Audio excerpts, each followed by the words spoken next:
溏心蛋嘅營養更高，但係會唔會增加感染沙門氏菌嘅風險呢？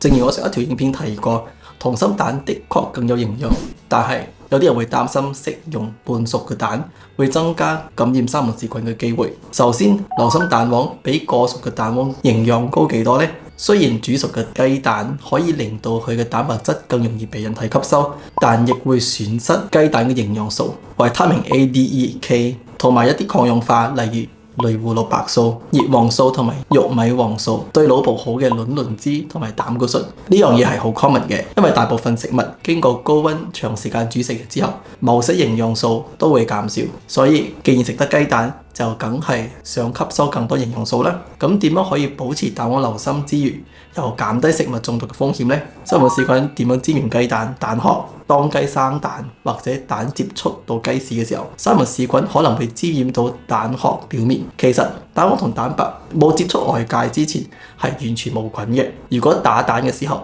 蛋殼跌落蛋白或者蛋黃入邊，再加上蛋殼本身有沙門氏菌污染，咁你食生蛋或者未完全煮熟嘅蛋就可能會中招啦。估計有超過1/3嘅食物中毒案例係因為沙門氏菌。好消息係沙門氏菌喺60至65度嘅溫度下會被殺死，所以如果你用冇打爛嘅蛋殼嚟做溏心蛋或者馬來西亞人氣早餐生熟蛋，呢個過程就可以殺死沙門氏菌。如果食譜需要用生蛋，你可以考慮買 pasteurized egg。雖然價錢會比較貴，但係安全好多。咁我哋應該點樣儲存蛋嚟減少沙門氏菌嘅風險呢？第一，如果你買嘅雞蛋喺雪櫃嗰度攞嘅，咁你買返屋企之後都要繼續擺雪櫃，因為冷藏嘅蛋已經洗過，嚟減少沙門氏菌嘅感染。但同時咧會洗走蛋上面嘅一層天然保護膜，呢一個保護膜可以防止細菌進入蛋入邊。所以新鮮嘅農場雞蛋如果冇清洗過，可以喺室溫下保存幾個禮拜都唔會變壞。冇咗呢個保護層，細菌更容易進入雞蛋入邊，所以記住要擺雪櫃。